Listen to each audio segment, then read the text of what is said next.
Hello बेटा, good morning.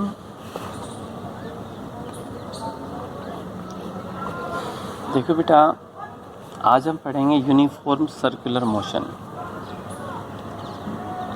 जो uniform circular motion है वो हम पढ़ेंगे। यूनिफॉर्म सर्कुलर मोशन आज का हमारा टॉपिक ये होगा। इससे पहले हमें पढ़ा था एंगुलर डिस्प्लेसमेंट, एंगुलर वेलोसिटी, उसकी यूनिट भी पढ़ी, डायमेंशन भी पढ़े थे। अब हम सिंपल वेलोसिटी में और एंगुलर वेलोसिटी में रिलेशन भी देखेंगे, वो पहले इसके बाद में देख लेते हैं। ठीक है, तो बेटा ये यहाँ पर क्या है, यूनिफॉर्म सर्कुलर मोशन। यूनिफॉर्म का अर्थ आपको पता है, एक समान। कोई भी when A point object is moving in circular path with constant speed, अगर कोई भी पॉइंट ऑब्जेक्ट है वो सर्कुलर पाथ में कांस्टेंट स्पीड के साथ मूव करता है तो उसका नाम क्या होगा बेटे, एक uniform circular motion.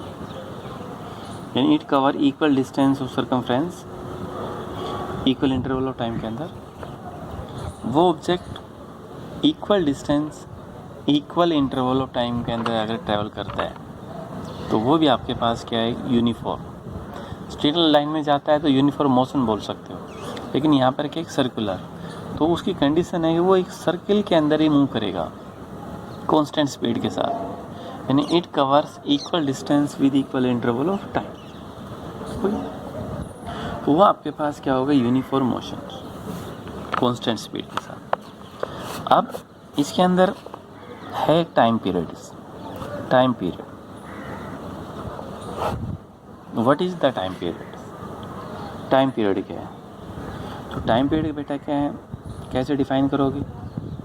Time period में be defined as it is the time taken by the object to complete one rotation, one revolution on its circular path.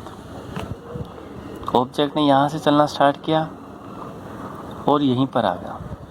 Complete rotation जो रिवोल्यूशन जो हुआ, जितने टाइम के अंदर हुआ, वो आपके पास क्या कहलाएगा बेटा, टाइम पीरियड। उसका नाम क्या होगा कि टाइम पीरियड। तो टाइम पीरियड क्या है, it is the time taken by the object, it is time taken, it is time taken by the object, bye the object, object के द्वारा वो टाइम टेकन है टू कंप्लीट वन रिवोल्यूशन, एक revolution पूरे समय के अंदर on its circular path, circular path. एक सर्कुलर पाथ के अंदर कंप्लीट रोटेशन के दौरान जितना टाइम यूज हुआ, जितना टाइम आपको चाहिए, जितना टाइम रिक्वायरमेंट हुआ, वो टाइम क्या कहलाएगा, एक time periods. Okay, it is represented with capital T. इसको हम कैपिटल टी से रिप्रेजेंट करते हैं। यूनिट इसकी वही, it is represented by capital T. इसको हम कैपिटल टी के साथ रिप्रेजेंट करते हैं। ठीक है, ये तो हुआ बेटा टाइम पीरियड्स। दूसरा हमें चाहिए, अगर फ्रीक्वेंसी चाहिए, हमें चाहिए फ्रीक्वेंसी। ये है फ्रीक्वेंसी। तो फ्रीक्वेंसी क्या है, it is reciprocal of its time period. जो नंबर ऑफ रिवोल्यूशन है complete circular path per unit time, यानी इट इज़ सिंपल बोल सकते हैं रेसिप्रोकल ऑफ टाइम पीरियड। जो टाइम पीरियड है बेटा, उसका रेसिप्रोकल जो होगा वो आपके पास क्या होगा, उसकी फ्रीक्वेंसी होगी। उसे हम क्या बोलेंगे, उसकी फ्रीक्वेंसी। फ्रीक्वेंसी को न्यू से आप रिप्रेजेंट करोगे, जिसे आप न्यू भी बोल सकते हो, म्यू भी बोल सकते हो। वो नोमेनक्लेचर सबका अलग है। तो ये mu is equal to 1/t। तो फ्रीक्वेंसी में और टाइम पीरियड में फार्मूला भी क्या हो जाता है, ये फार्मूला है। म्यू इज इक्वल टू क्या, 1/t। टाइम पीरियड जो भी आपको देगा वहाँ से फ्रीक्वेंसी मिल जाती है। यूनिट की हम बात करें तो 1 टाइम के सेकेंड इनवर्स, या फिर उसको क्या बोलते हैं, हर्ट्स। यहाँ पे यूनिट फ्रीक्वेंसी क्या होती है, हर्ट्स यानी क्या होगा, सेकेंड इनवर्स। उसका नाम क्या होगा कि सेकेंड इनवर्स, या फिर क्या होगा, वो है हर्ट्स। डायमेंशन की अगर हम बात करें तो वो डायमेंशन क्या होगा बेटा, t-1, क्योंकि ऊपर चला जाता है t, तो t की पावर कितना होगा बेटा, -1। यानी क्या होगा यहाँ पर, म्यू t = 1 फ्रीक्वेंसी में और टाइम पीरियड में, दोनों में फार्मूला क्या होगा, ये होगा। ठीक, फ्रीक्वेंसी में और बेटा टाइम पीरियड में क्या होगा, दोनों में फार्मूला कितना होगा, ये होगा एक। तो दूसरा, अगर आपसे पूछे relation between angular velocity, frequency and time periods, इसी में देखो रिलेशन बिटवीन, एन बेटा शॉर्ट में लिख दिया, एंगुलर वेलोसिटी या angular frequency versus time periods.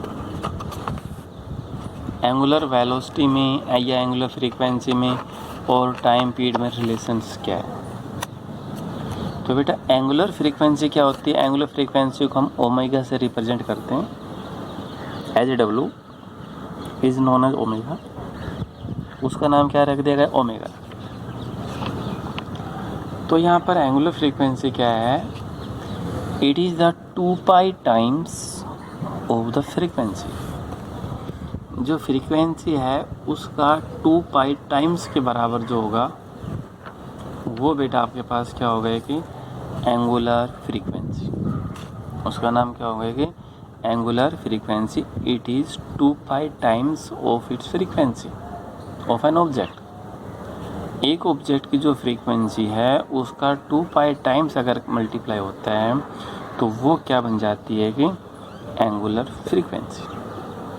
अब ओमेगा 2π म्यू किसके बराबर होता है बेटा, 1/t, तो कितना होगा बेटा 2π/t,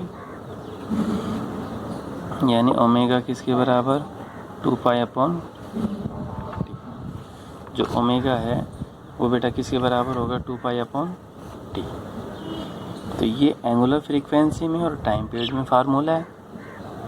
अगर टाइम पीरियड दे रखा है 2π कांस्टेंट है और टाइम पीरियड दे रखा है तो उसमें फार्मूला, फ्रीक्वेंसी दे रखी है तो उसके बीच में ये फार्मूला, फ्रीक्वेंसी है तो बेटा ये, टाइम पीरियड दे रखे हैं तो ये। तो ये आपके पास था, एक रिलेशन निकालनी थी दोनों में, तो दोनों के बीच में रिलेशन क्या है।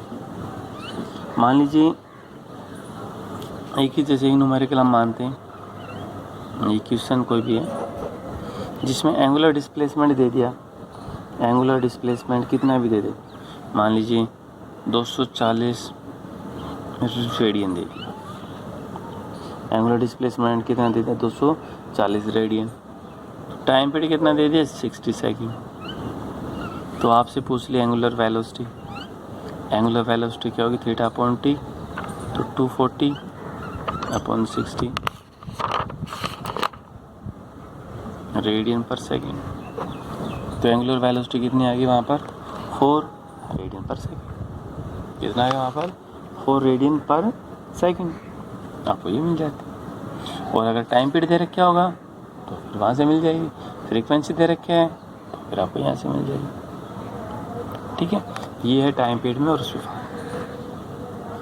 बाकी रिलेशन लीनियर वेलोसिटी और एंगुलर वेलोसिटी में वो हम अगले लेक्चर में करेंगे। थैंक यू बेटा।